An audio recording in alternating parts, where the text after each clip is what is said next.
finite state machine. How's it working out? You get yours to work? Yeah. Okay. Any other problems people have?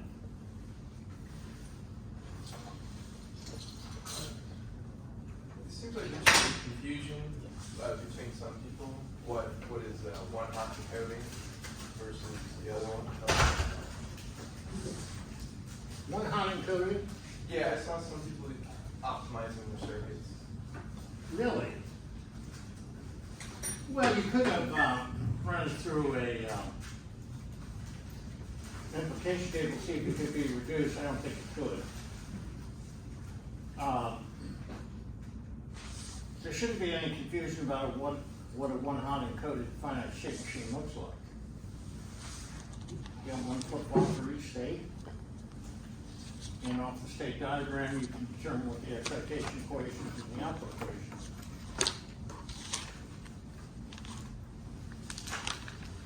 Right? Okay. Let's talk about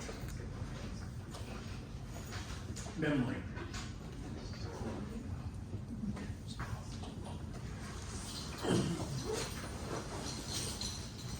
Maybe define a couple terms.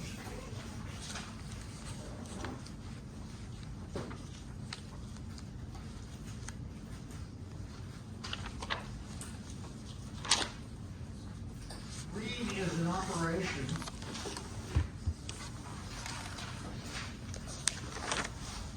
that retrieves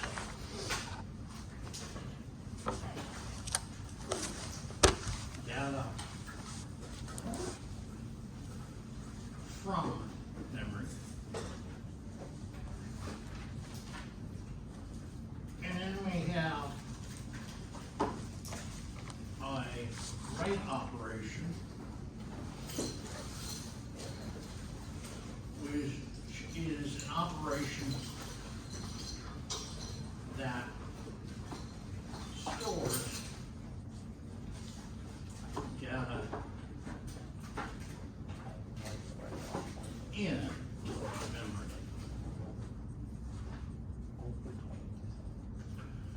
So when I do a read operation from memory, I'm getting data out of some particular memory location. And when I do a write operation, I'm putting data into a memory location. I guess to be grammatically correct, this should be into memory.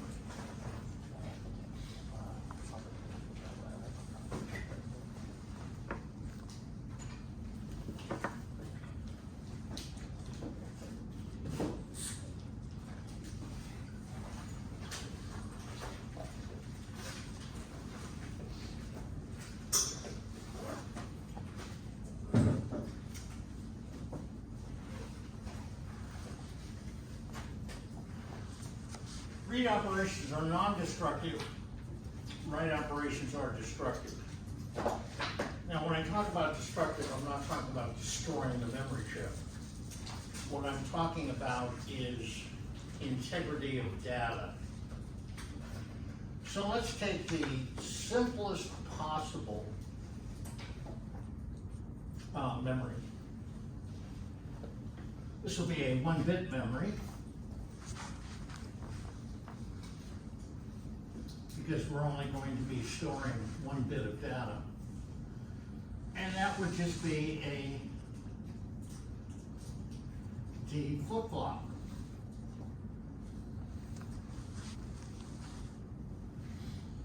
And I'm going to take this output and run it through a tri-state buffer. So this is the simplest possible memory that you could have. And here's what I mean by destructive and non-destructive. Let's suppose that Q is a logic 1.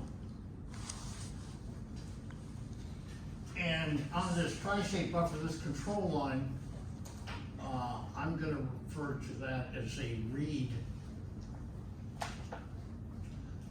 So whenever I do a read operation, I'm gonna be activating that tri-state buffer. And the clock down here, that's how I'm gonna do a write.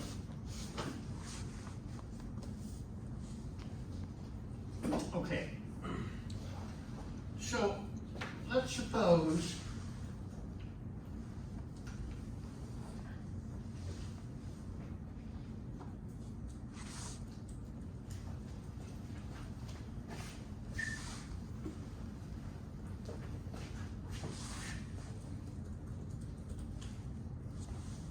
I pulse the read line.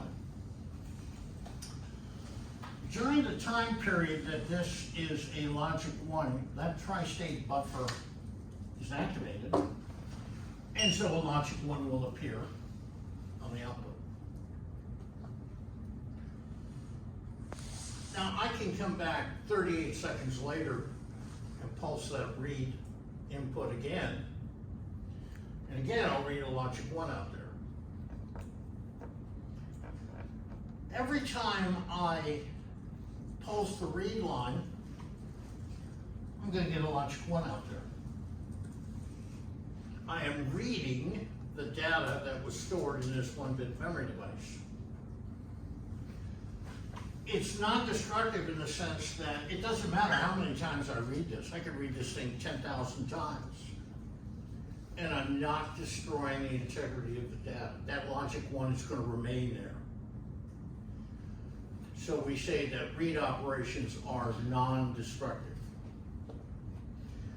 Conversely, let's suppose that I now put a logic 0 on the D input, and I pulse the write line. Well, that's going into the clock input. And so now, this logic 1 becomes a logic 0. I have destroyed, written over the data that was stored in that 1-bit memory location. So that's why we say that read operations are non-destructive and write operations are destructive. Whenever I do a write, I am writing over the old data that happened to be there. Okay.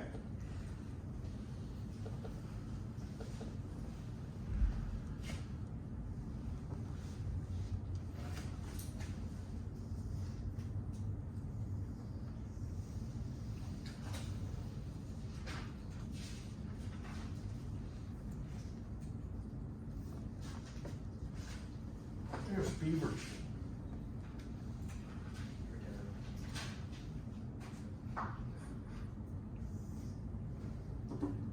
And here's 187th place, Beaverton. And there's a bunch of houses on 187th place.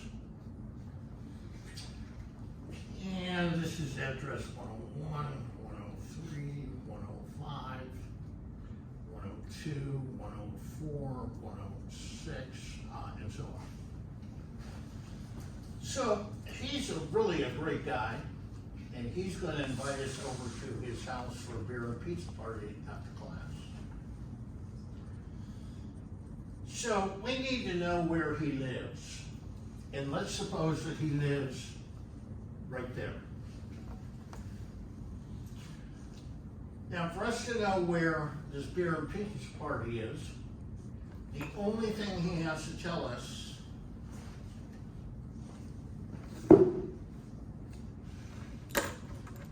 is an address.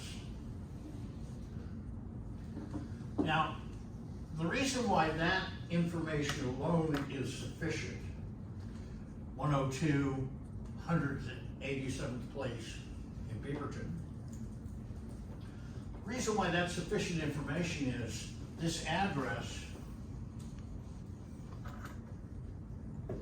is unique. In Beaverton, there's only one 187th place, and And of all the houses that are on 187th Place, there's one and only one that has house number 102. So just telling me the address is sufficient for us to know exactly where to go for this beer and pizza order. Incidentally, I don't like pepperoni, so plan accordingly. Okay.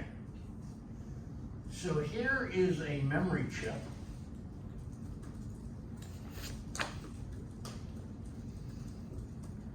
And in this class, when we talk about memory, we're only going to be talking about solid state memory, memory that fits inside of the integrated circuit.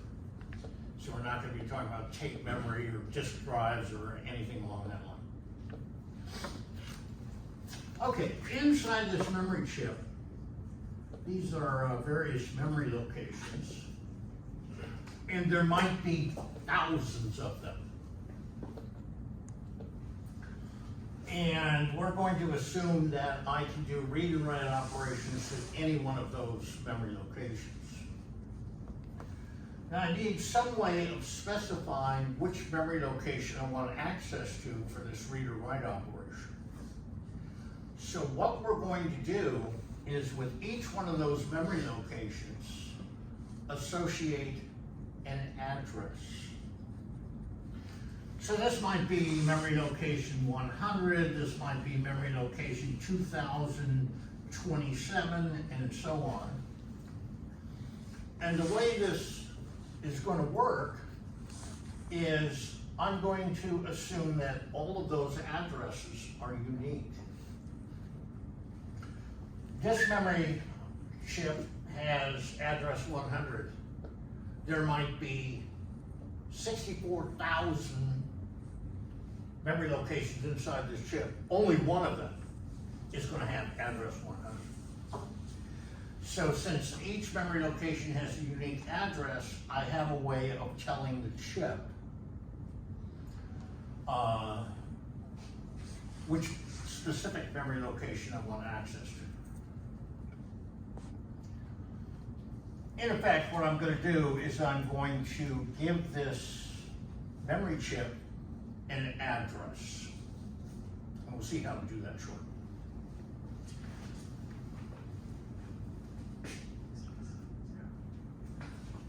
A couple of things we've got to cover beforehand, and then we can discuss how I would provide an address to a memory chip. I mentioned before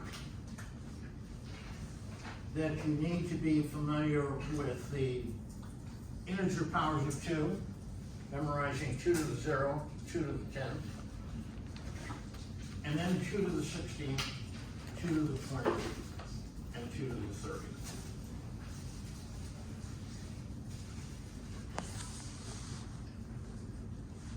Now, we're going to be using the K notation.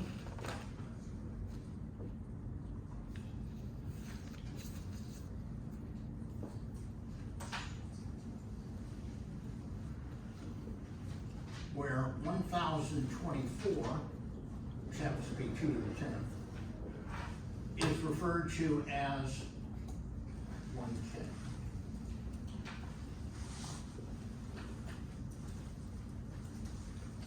So, for example,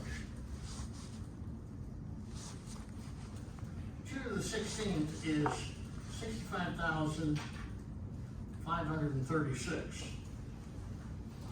It's just kind of an odd number to memorize. But if I divide that by 1024,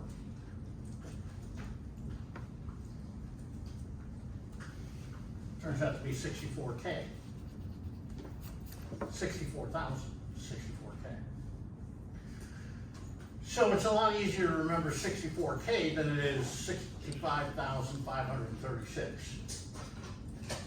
So we will use the K notation.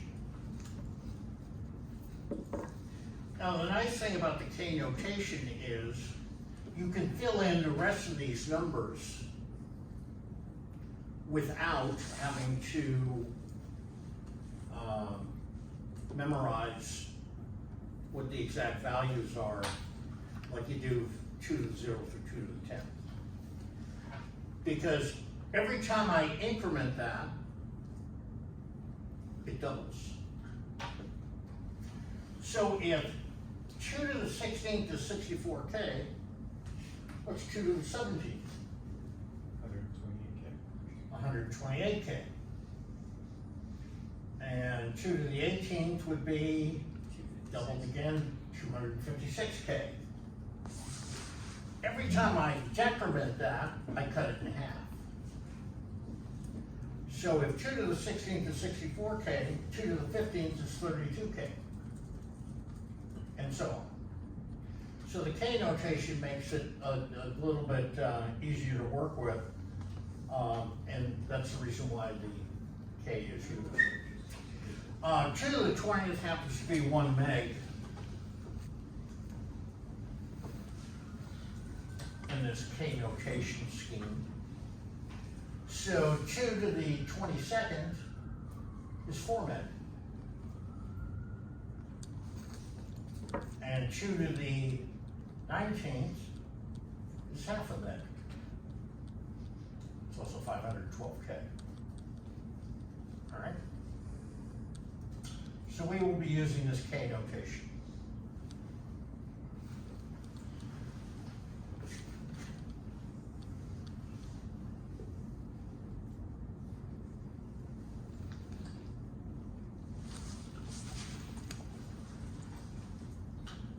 Bus, and then specifically I'm going to do an n-bit bus. This will be a set of n lines, each carrying 1 bit of data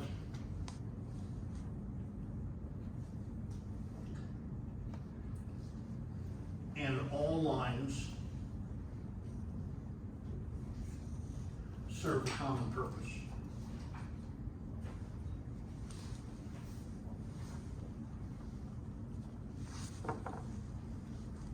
Now what I mean by a common purpose is in an n-bit bus, I'm not going to be worried so much about what the value of an individual bit is in this bus. I'm going to look collectively at the entire bus and the value that happens to be at any given point in time on that bus. Okay? All right. So we have this memory chip, and we have addresses associated with each memory location.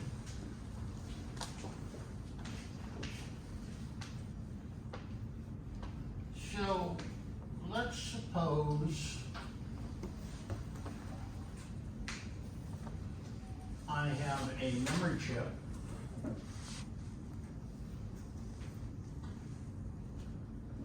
and there are 5 lines, A0, A1, A2, A3, and A4. And collectively, these are going to be a 5-bit address bus. By convention, A0 is always the least significant bit of an address. Okay, so I have a 5-bit address bus. And by putting an address, in this case a 5-bit binary string, onto those inputs, I can tell the chip which memory location I want access to. Now, in this particular example, how many memory locations are in the chip? 2. How many?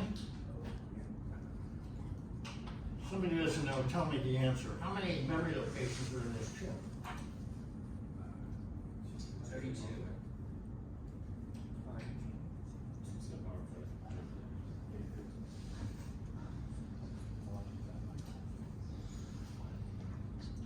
How many unique addresses are there? 5-bit address bus? What do you think? 32.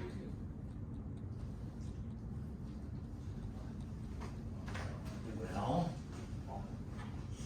5. I can have 0, 0, 0, 0, 0, 0, 0, 1, 0, 0, 0, 1, 0, 0, 0, 0, 1, 1, and so on, all the way up to 1, 1, 1, 1, 1. So how many unique addresses are there? 32. 2 to the 5th, I should have been right. My bad. right? Okay. So this particular memory chip would have 32 memory locations. And you can see how each memory location would have a unique address. Because there are 32 unique 5-bit patterns that I can possibly generate. Now, you're not gonna find a memory chip that small. I just did this to illustrate the concept. Now, I am going to use a shorthand notation because let's suppose that I have a memory chip with 15 address lines. How many memory locations are there? 512. 512. Long guess. 32K. 32K, thank you. 2 to the 15th is 32K. 2 to the 16th is 64K, so 2 to the 15th is 32K, right? Now, if I show these lines separately, I'm going to be drawing A0 through A14, which is going to be a little cumbersome. So what I'm going to do is use this shorthand notation.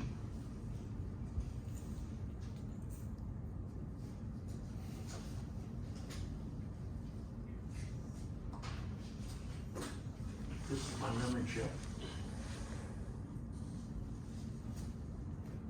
I'm going to use the label address, ADDR.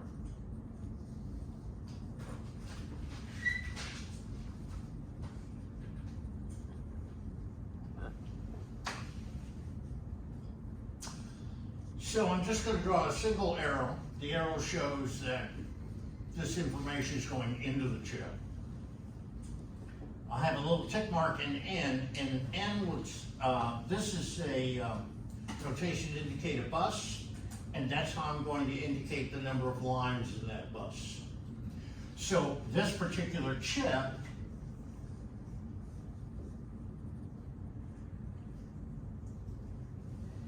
in the shorthand notation we've done that way. Okay. So,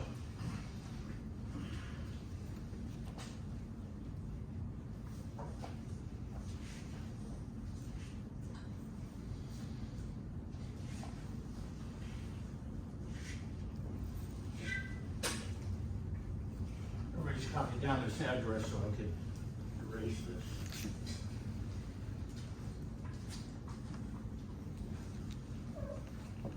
Okay. Now,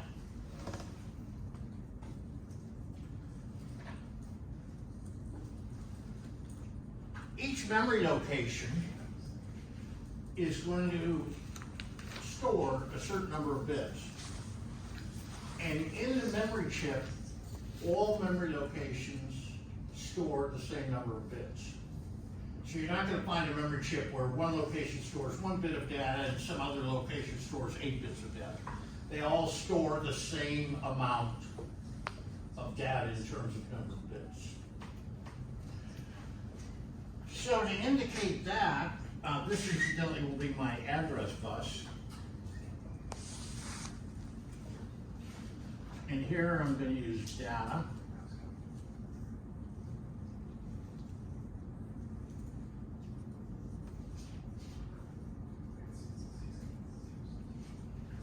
And this is indicating that the data bus has got M bits in it.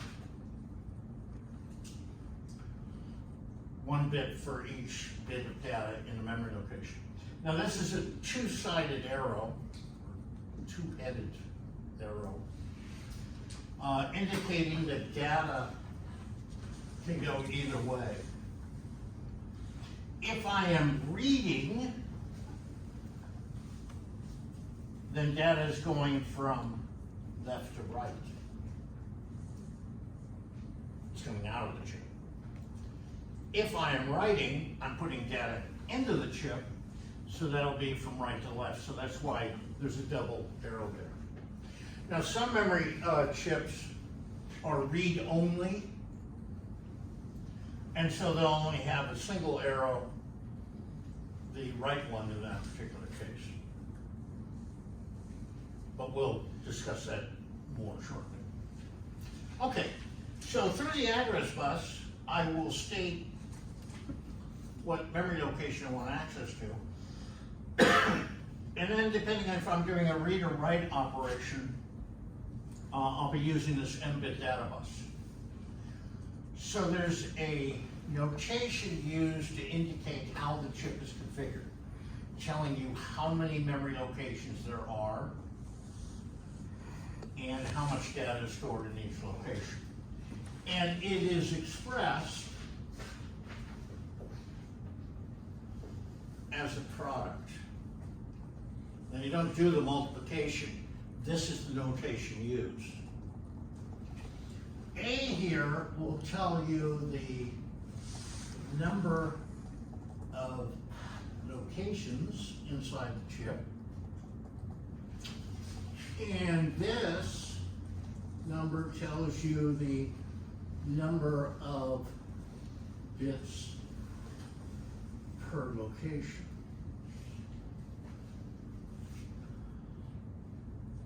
So A here is always going to be an integer power of 2. And B here is going to equal M. So for example,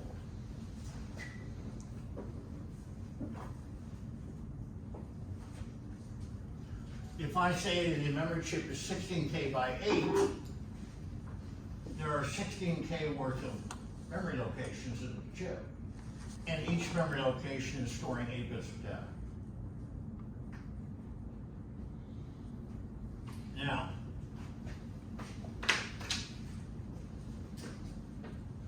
that N and that N are the same.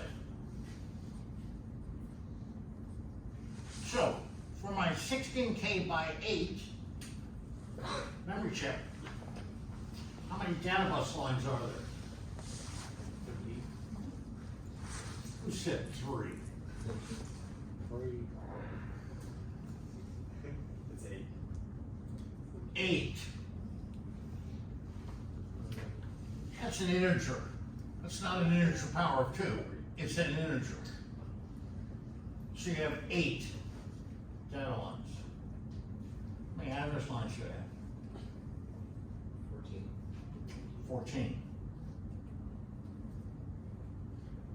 2 to the 16th is 64K, 2 to the 15th is 32K, 2 to the 14th is 16K. So I have 14 address lines labeled A0 through A13. Similarly for this data bus, if I label the data bus lines B0, B1, B2, B3, B0 will be the least significant bit. Okay. So, through the address bus, I will tell the memory chip which memory location I want access to. And then through the data bus, I get access to the contents of that memory location for a read operation or write operation. I now need to tell the chip, are we doing a read operation or a write operation? So there will be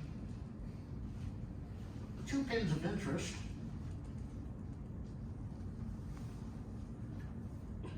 And these are usually active low.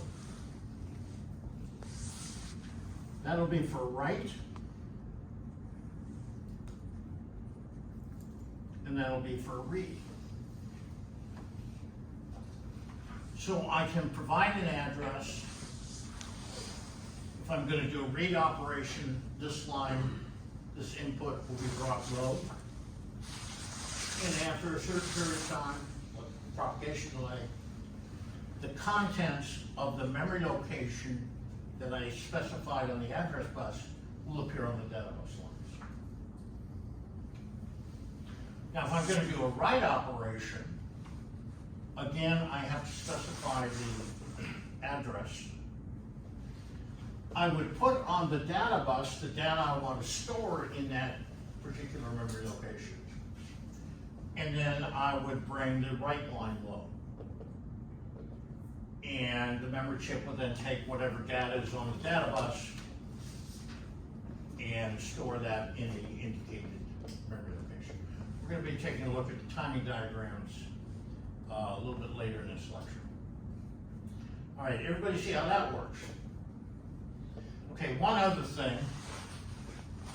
You recall on the 160 series of counters, we had two enables, ENT and EMP. And they both had to be asserted high, or you could beat that counter clock pulses all day long and the counter never changed. These chips also have an enable, usually active low.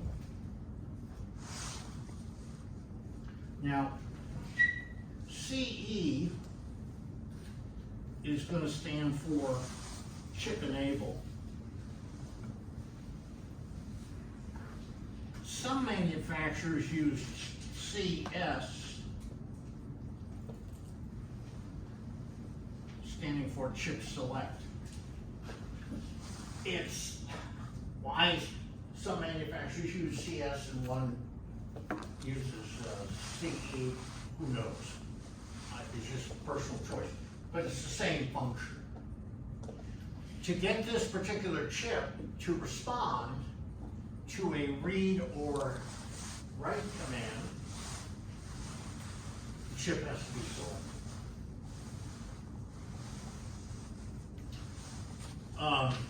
One other comment that I will make that will kind of indicate what that chip enable function is.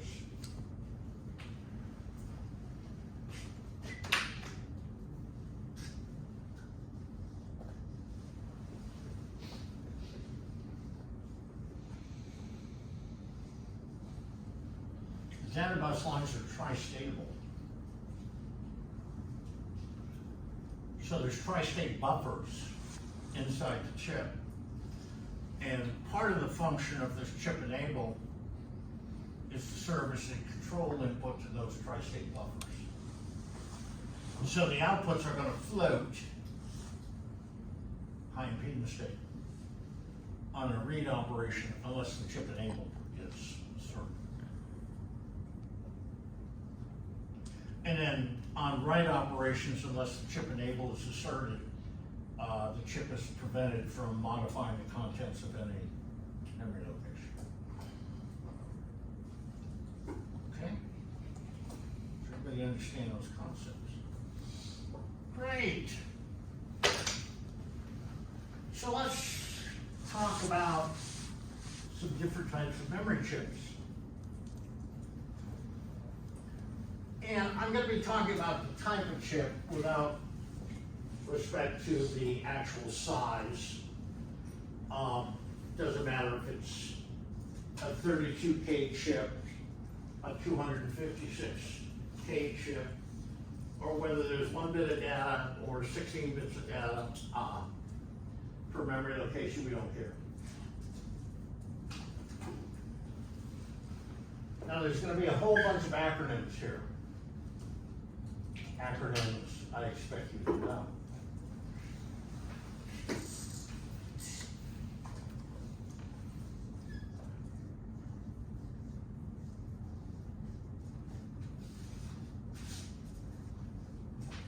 The first type is read-only memory, and the acronym is ROM.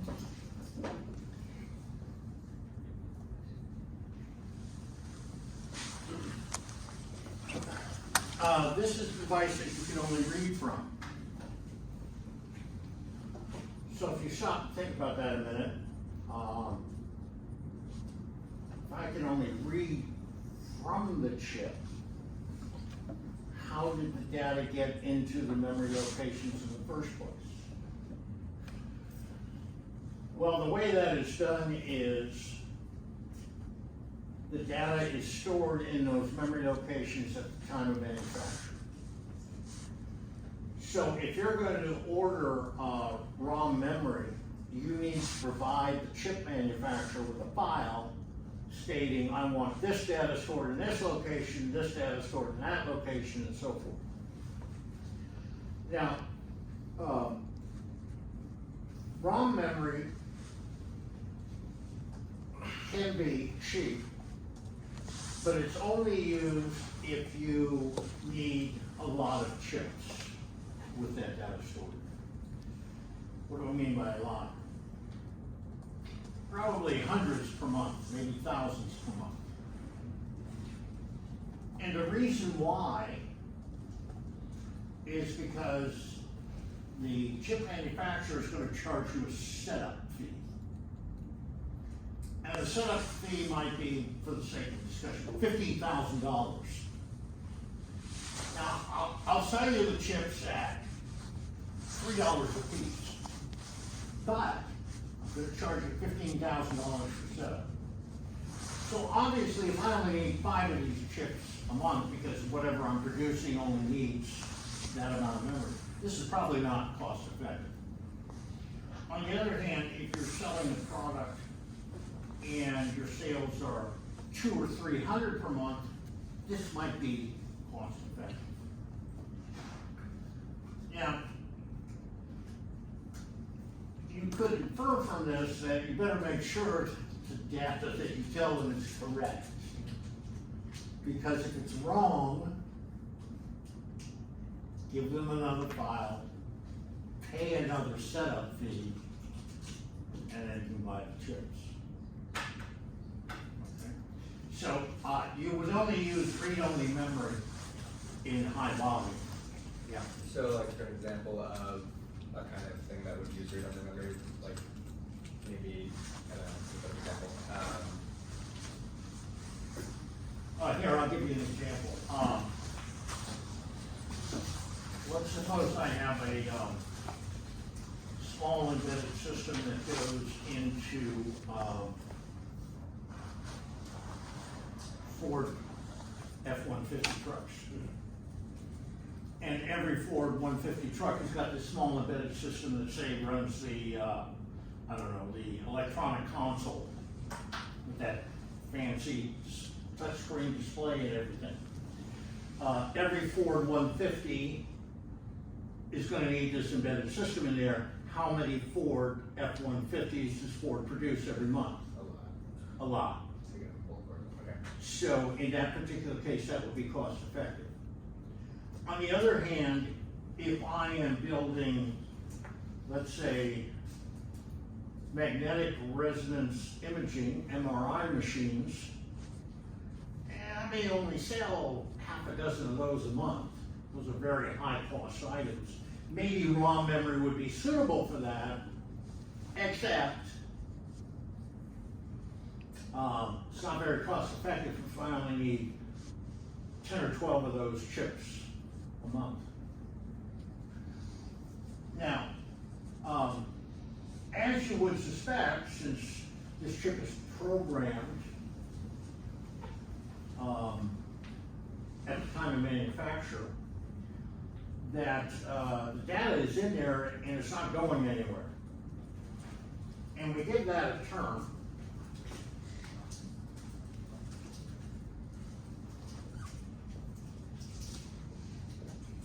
Non-volatile. And non-volatile is defined as non-volatile. That's great.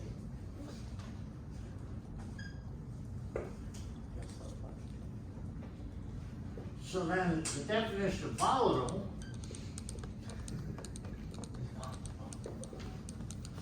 simply put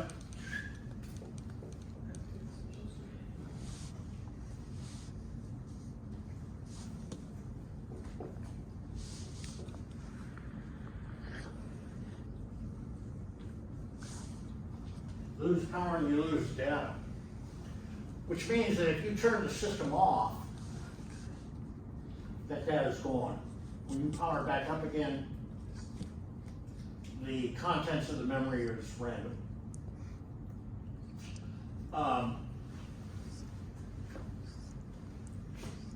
NV, non-volatile. Read-only memory is non-volatile. A little bit later on, maybe Wednesday, get ambitious, we'll discuss some volatile memory devices. But read-only memory is non-volatile. So the data is stored in there at the time of manufacture. It's not going anywhere. There's no capability of writing to the chip, which would corrupt the data. Write operations are destructive, remember.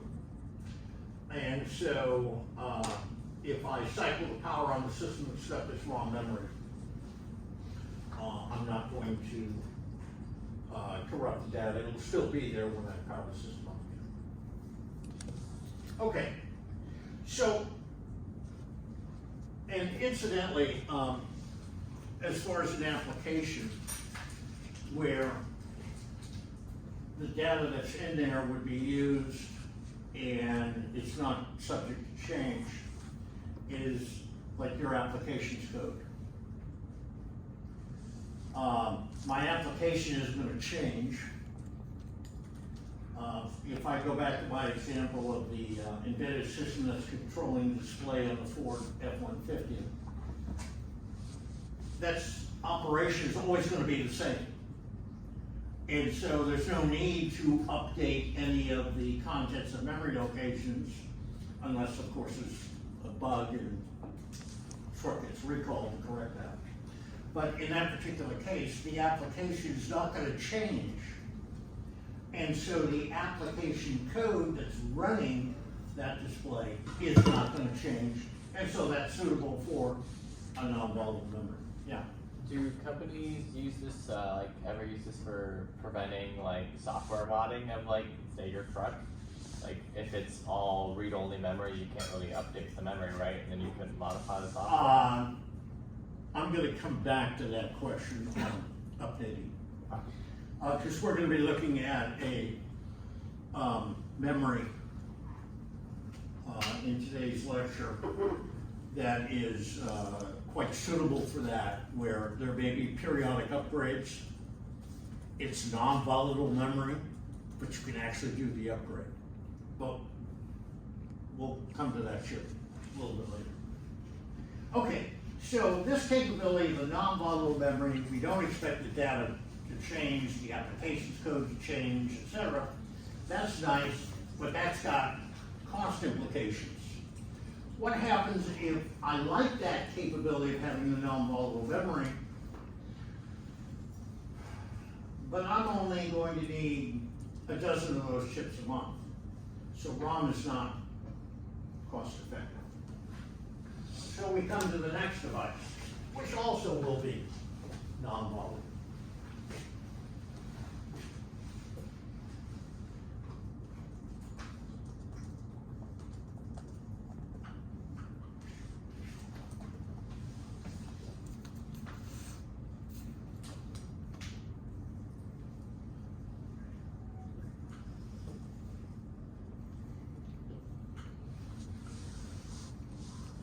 Erasable, well, I left out a word.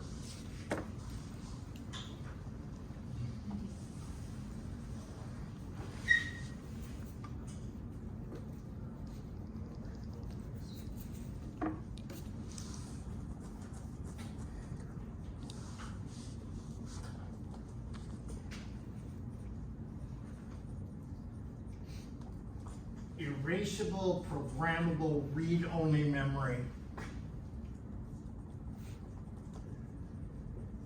or EEPROM. Now,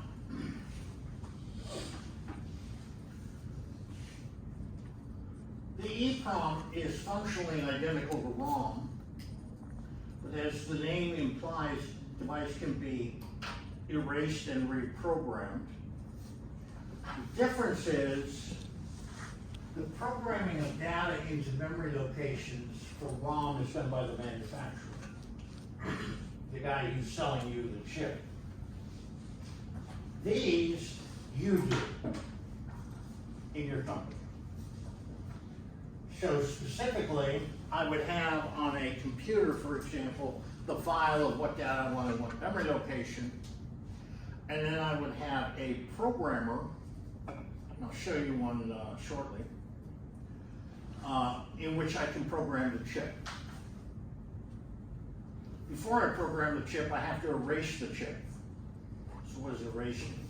Well, we'll see what that is. We'll also see how you erase it. Okay, so assuming I still have this on here.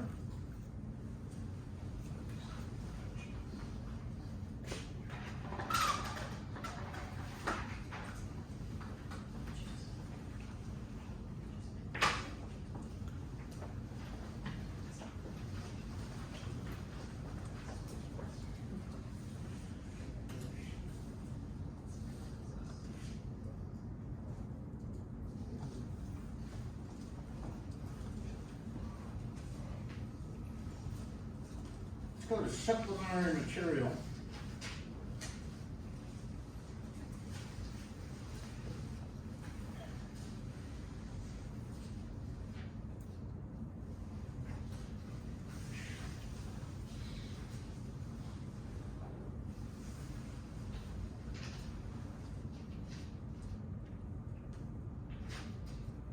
Don't see what I'm looking for. Let me look in this right here.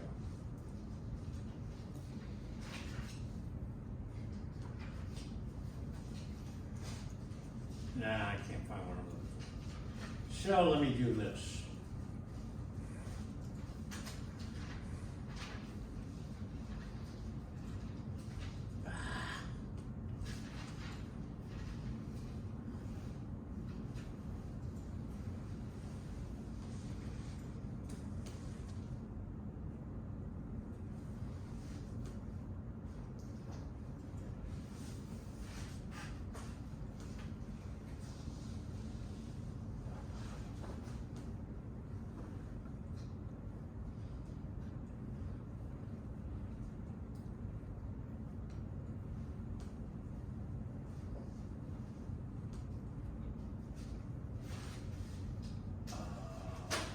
There's none of the files I need.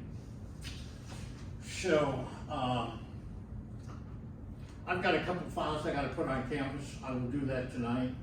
And then I'll send out an announcement saying that these are going to be on here. I need to go on the internet here to get what I'm looking for.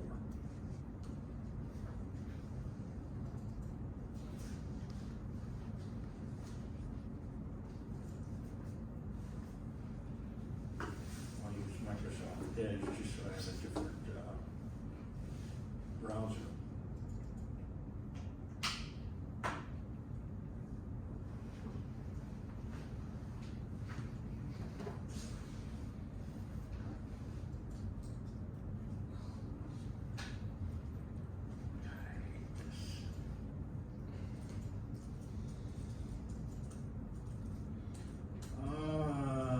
What I'm searching for is a programmer.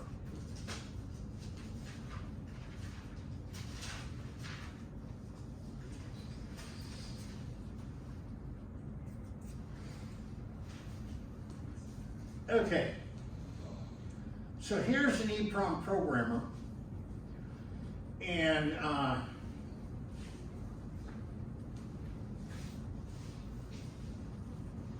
about that size. And this would interface to your computer through a USB cable. This is a special type of socket. I'm going to show you a picture of this closer up in just a moment. But your memory chip would get installed on this, in this case an EEPROM. And then the file of what data you want in what location is on the computer. And you would download that file to this PROM programmer and it would program the chip for you. And it's done in a very short period of time. So in your company, you would have some production electronic technician, and one of his or her responsibilities would be to program the EEPROM chips that are ultimately going to go into your product. So this is all done in-house. Now this socket right here is referred to as a zero insertion force socket. And I do have a picture of that. This is one of the files I need to put in. Okay, that's what a zero insertion force socket looks like. Now, you have this little handle, and you look at these slots here, and you can see right here, there are metal plates. So, what I would do is I can literally drop the integrated circuit into that socket, because these are wider than the width of the pin. Hence the name zero insertion force. So once I drop the chip into this socket, I flip the handle the other way, and these plates close and grab onto the pins. And so every one of these PROM programmers will have a zero insertion force socket, and that's how you would put the memory chip into the PROM program. Does that make sense? Okay. Now, before you reprogram the EEPROM, you have to erase it. And what we mean by erase is all of the memory locations are modified so that every bit in every memory location is a logic bit. So when the chip is erased, logic 1's in every bit in every memory location. Now, how do you erase the chip? And this is another file which I'm going to have to dig up. But, because I don't think I've got a picture of it here.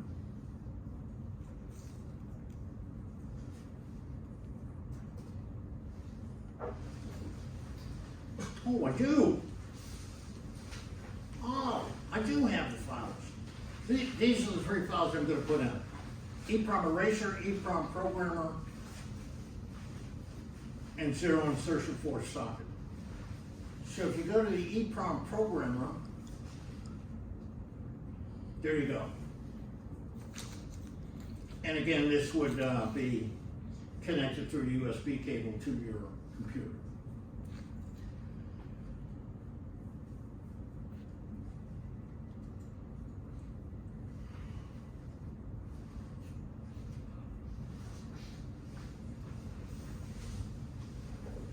So here's the EEPROM eraser.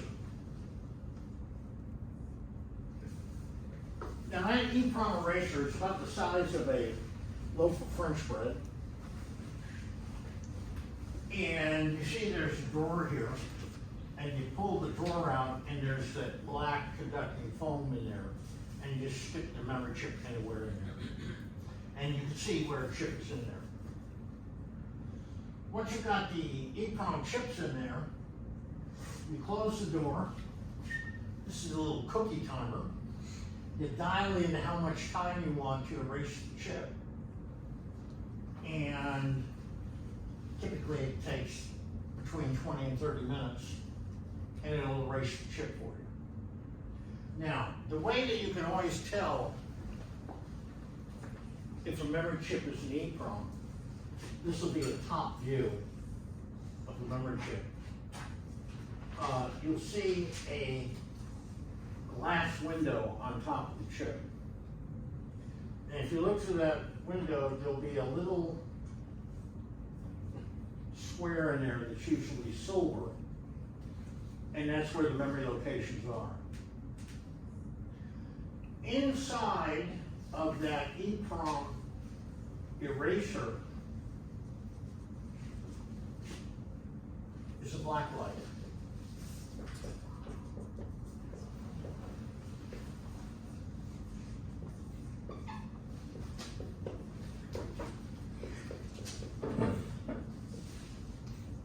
You use ultraviolet light to erase the EEPROM. So up at the top here, inside is a black light that will generate the ultraviolet light. And the EEPROM has got this glass window so that the ultraviolet light will impact this memory array, and that's what erases the chip. And like I say, it takes 20 to 30 minutes to erase the chip. About the size of a loaf French bread, so that means I could probably stick 8 or 10 EEPROMs in there at a time and erase them all simultaneously.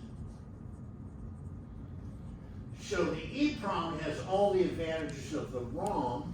It's a little bit more expensive because, as you would suspect, anytime I add something, additional capability, you're going to pay more for it. So it's going to cost more per chip for an EEPROM versus its ROM equivalent. But you have the flexibility of being able to erase it and reprogram it yourself. Now,